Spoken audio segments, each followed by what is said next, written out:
कि उसका भाई कह रहा है कि उसे अब घर चले जाना चाहिए। सरू अपने परिवार को ढूंढने में इतना ज़्यादा खो जाता है कि उन दोनों की रिलेशनशिप में भी प्रॉब्लम आने लगती हैं। वह दोनों ब्रेकअप कर लेते हैं। इसके कई दिनों बाद हमें दिखाया जाता है कि वह दोनों एक मॉल में दोबारा मिलते हैं। सरू लूसी से कहता है कि वह उसे बहुत मिस करता है और इसके बाद यह दोनों फिर से एक बार एक दूसरे के करीब आ जाते हैं। अब लूसी सरू से कहती है तुम्हें अपनी मॉम के पास जाना चाहिए, उन्हें तुम्हारी बहुत ज़रूरत है।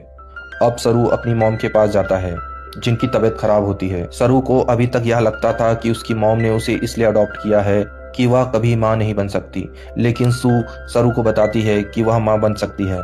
लेकिन तुम्हारे डैड और मैंने यह फैसला किया था कि हम दोनों बच्चों को अडॉप्ट करेंगे, क्योंकि इस दुनिया में बहुत सारे ऐसे बच्चे हैं जिन्हें माँ बाप और परिवार की बहुत ज़रूरत है।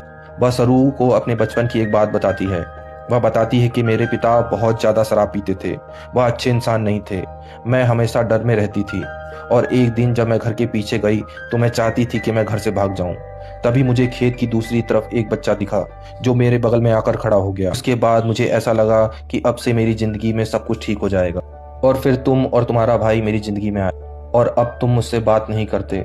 मुझे तुम्हारी बहुत ज़रूरत है। सरू को अब एहसास होता है कि उसको अपनी मॉम का साथ देना चाहिए, साथ ही वह अपनी खोई हुई माँ और अपने भाई को ढूंढना चाहता है। इसके बाद फिर से सरू गूगल अर्थ पर अपने गांव को ढूंढने की कोशिश करता है। इंडिया के अलग अलग हिस्सों में अपने गांव को ढूंढता है और अब उसे वह जगह मिल जाती है जहां उसकी माँ पत्थर तोड़ा करती थी। इसके बाद वह आसपास के पूरे एरिया को सर्च करता है और इसके बाद जो उसका गाँव है गणेश तले, वह उसे मिल जाता है। अब उसे पता चल जाता है कि उसका गाँव इंडिया के मध्य प्रदेश स्टेट के खंडवा सिटी में है। इस बात से सरू बहुत खुश होता है और यह बात वह लूसी और अपनी माँ को बताता है।